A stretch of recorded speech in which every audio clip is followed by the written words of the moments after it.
সাহাবারা আবেদ ছিলেন। ঈশা ছাত্র প্রত্যেকটা ছেলেকে আবেদ হতে হবে। সাহাবারা মুত্তাকিন ছিলেন, আমাদের সবাইকে মুত্তাকিন হতে হবে।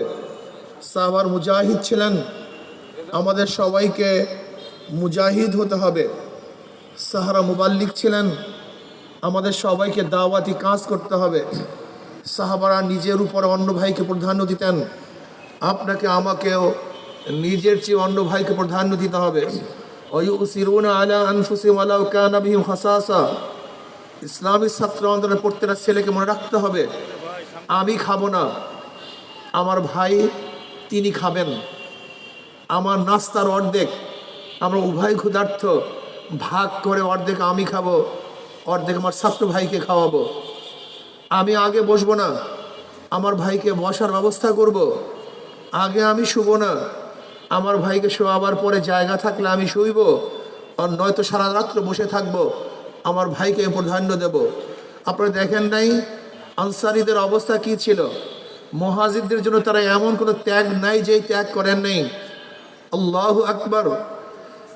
আনসারীদের একটা ঘরকে ভাগ করে তার মুজাহিদ ভাইকে অর্ধেক দিয়ে দিয়েছেন, জমিকে ভাগ করে তার ভাইকে অর্ধেক দিয়ে দিয়েছেন, খানাকে ভাগ করে নিজে অর্ধেক খেয়েছেন, ভাইকে অর্ধেক দিয়েছেন, নিজের বস্ত্রকে ভাগ করে অর্ধেক বস্ত্র নিজে পরেছেন, আর বাকি বস্ত্র ভাইয়ের জন্য প্রদান করেছেন। সাহাবায়ে কেরাম রিদওয়ানুল্লাহ আজমাইন একজন মুমিনদের জন্য, মুসলমানদের জন্য সর্বোচ্চ ত্যাগ করেছেন। আপনারা জানেন এক যুদ্ধের মধ্যে এক সাহাবী শহীদ অবস্থায় পানি বলে ডাকছেন, তার চাচাতো ভাই তার কাছে পানি নিয়ে গেছে, এর মধ্যে অন্য দূরের থেকে আসছে পানি। ওই ব্যক্তি বলছে আমার বেশি পানির প্রয়োজন নেই, আমার ভাইয়ের বেশি পানির প্রয়োজন, তোমরা তার কাছে পানি নিয়ে যাও। দ্বিতীয় ব্যক্তির কাছে যখন পানি নিয়ে গেছে, তৃতীয় জায়গার থেকে আওয়াজ আসছে পানি। দ্বিতীয় ব্যক্তি বলতেছে আমার পানির প্রয়োজন নেই, আমার ভাইয়ের বেশি পানির প্রয়োজন, তোমরা তার কাছে পানি নিয়ে যাও। তৃতীয় ব্যক্তির কাছে যখন পানি নিয়ে যাওয়া হয়েছে, দেখে সে ব্যক্তি দুনিয়ায় নেই, শহীদ হয়ে গেছে।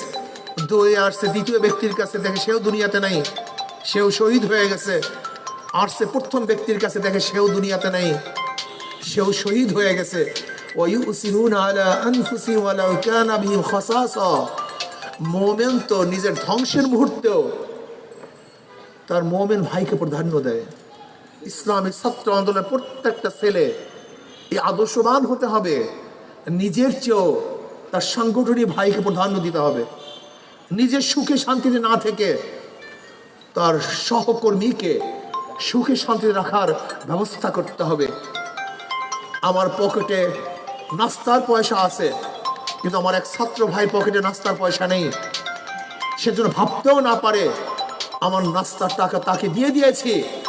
যদি ভাবেন তাহলে লজ্জা পাবেন না, আমি এমনভাবে আমার ভাইকে দেব যেন সে লজ্জিত না হয়। এই আদর্শবান ছাত্র আন্দোলন হতে হবে। ছাত্র আন্দোলনের প্রত্যেক ছেলেকে ত্যাগী হতে হবে, ভুগি না।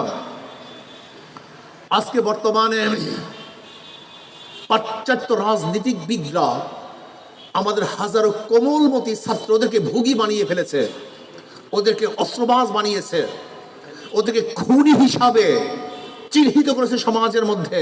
ওরা এখন ধর্ষক, ওরা এখন চাঁদাবাজ, ওরা লুটেরা, ওরা মানুষ না। আপনি দেখেছেন আবরারকে কি হত্যা করেছিল? আবরার ফাহাদকে বুয়েটের ছাত্রই হত্যা করেছিল। বুয়েটের ছাত্র খুব ভালো ছাত্র, মেধাবী ছাত্র, ওরা ঢুকেছিল ভালো হিসাবে, আর ওই সংগঠনে যাওয়ার পরে ওরা বের হয়েছে খুনি হিসাবে। অন্যান্য পাশ্চাত্য ছাত্র সংগঠনগুলি যদি ফেরেশতারাও ঢুকে, সেখান থেকে আজাদি হয়ে বের হয়, হাজারো ভালো মানুষ ঢুকবে, খুনি হয়ে বের হবে। আর ইসলামী ছাত্র আন্দোলনের এমন এক সুন্দর পরিবেশ কাঠামো, যেখানে হাজারো খারাপ ছাত্ররা ঢুকলেও ফেরেশতা তুল্য ছাত্র হিসাবে বের হবে ইনশাআল্লাহ।